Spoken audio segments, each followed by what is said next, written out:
2-digit 10 rows.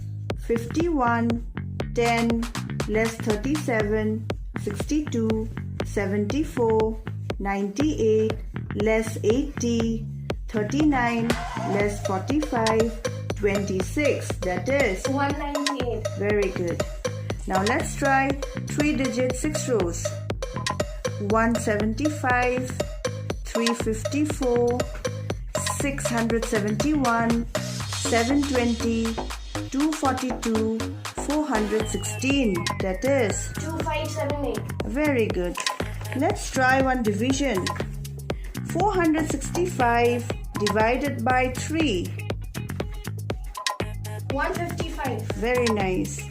Okay, one multiplication. 135 into 5. 135 into 5. 675. Okay. Okay, so where did you learn this? Beside the Abacus, Vasai.